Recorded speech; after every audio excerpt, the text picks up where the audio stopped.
This one card control immediately gets you a step ahead of your audience. Around my room, my world's so bright, it's hard to breathe, but that's alright. Hush.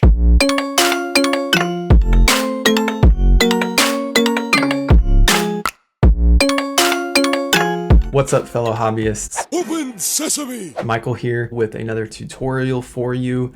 This builds off of the double lift tutorial that we provided for you here on the channel. I'm trying to build out the individual pieces of an ambitious card routine for you because I think it's one of the best openers you can do, especially one of the best tricks you can start with learning because it teaches you so many different moves that you can put together. And so this is the next one of those moves, which is Ed Marlo's tilt control.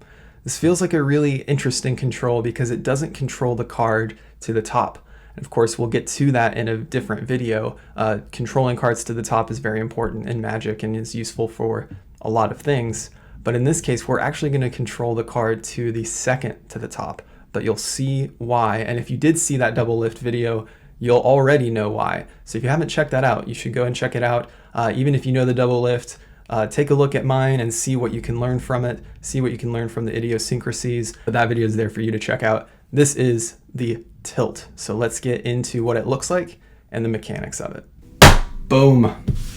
Let's do this card move. We're going to take a selected card. And we're going to place it somewhere yay down in the deck. And as you can see, it's not on top, it's not on bottom, but if I just click my fingers, it actually jumps up to the top. But wait, if I place it in the middle, it's back on top again. So here's what we're doing with a tilt. We are obtaining a pinky break, but not under two cards like in the case of a double turnover. In this case, we're getting a pinky break under just one card. Do you see how I did that there? I used my thumb to pull this card over, which provided some air underneath the pinky area of the card. The card is also going to come up against the index finger here, which is keeping it from popping up on this side. So without that index finger, it would just pop up like this. With the index finger, it's popping up like that. Now remember, we're in this dealer's grip. This is a standard grip to hold the cards with.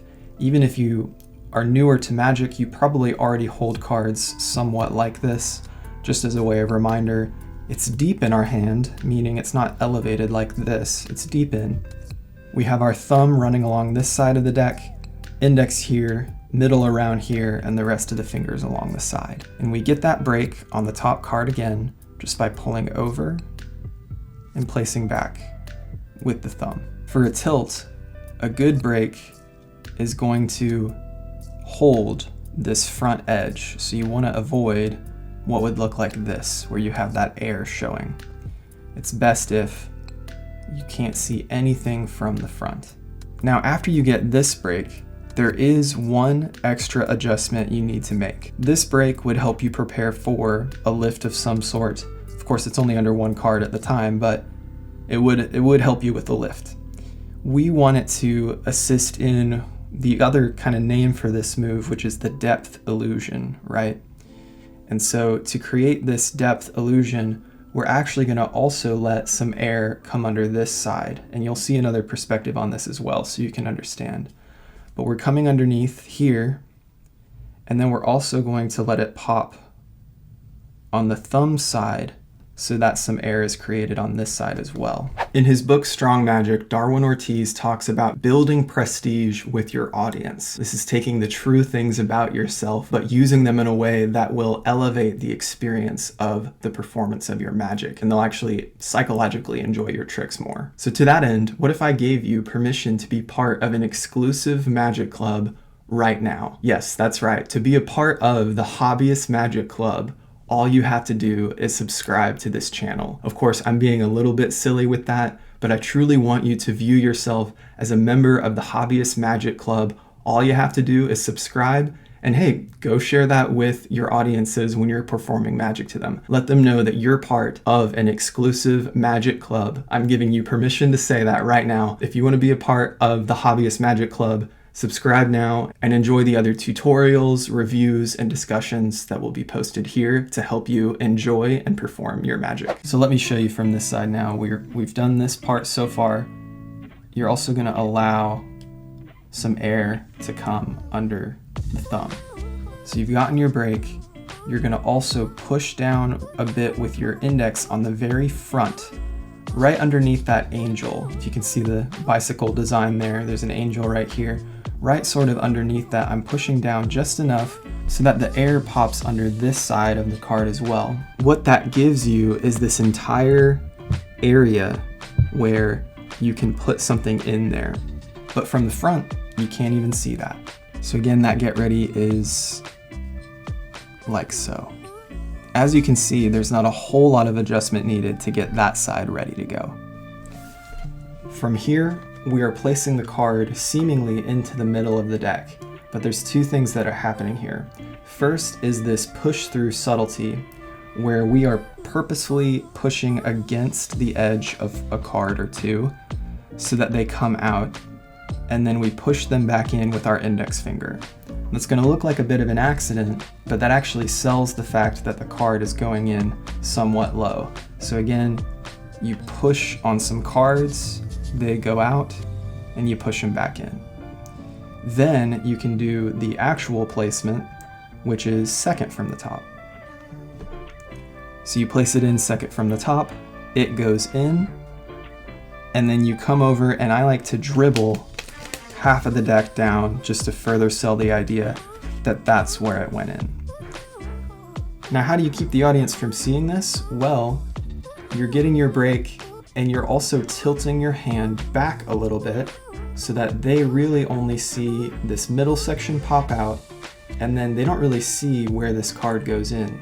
Even at this angle, that depth provides the convincer that it's going into the middle of the deck.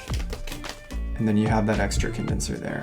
So from behind, you're gonna see all sorts of good detail here. We have our selection, tilting our hand back. We're getting our break by pulling with the thumb, and then we're using the index's pressure to get the whole area secured.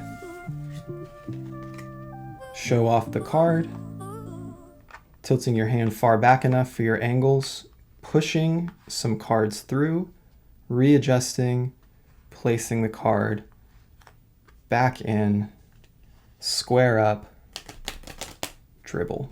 And now that selection is second from the top. From there, you can do all sorts of amazing things like showing the card to have come to the top with a double lift, or you can do sort of a reverse method of how we usually do a change. You can show, hey, it's not on top, and now it is on top, right? And then since your card is put into a double, you can then put that card in the middle and immediately have it come back to the top again.